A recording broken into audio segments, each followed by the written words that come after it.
If an adult has hearing loss, they can say, I'm not hearing properly, I need to get it checked. And we can do that very quickly using a simple test called pure tone audiometry. But what about babies? They can't speak. They can't tell us anything. So how do we know that if their hearing is good or not? This is where a powerful test called BERA comes in. BERA stands for Brainstem Evoked Response Audiometry. It's an objective test, which means that it doesn't depend on the child giving any feedback. We use it to check how sound travels from the ear all the way to the brainstem. And here's how it works. We play a sound into the ear. The inner ear, called the cochlea, changes that sound into electrical signals.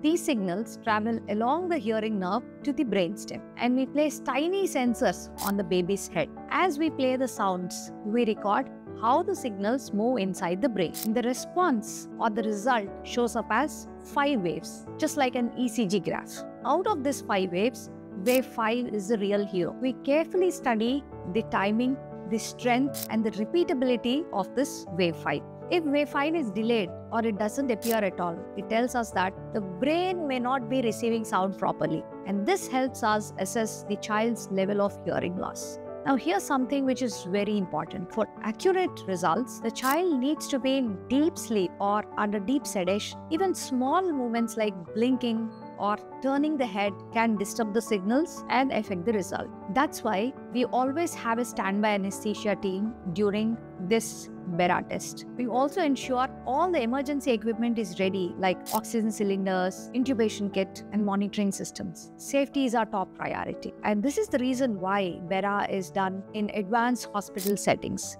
It needs proper setup, trained specialists, and a calm and controlled environment for the best outcome. For children with hearing loss, early diagnosis changes everything. BERA is often the first step in deciding if a child needs a cochlear implant or other forms of treatments. I am Dr. Sri Rao, a cochlear implant surgeon. Let's make sure that every child gets a fair chance to hear, speak, and thrive. Thank you for watching, and stay tuned for the next video, which tells us about what happens after the cochlear implant surgery and how the child reacts after the implant surgery. Thank you.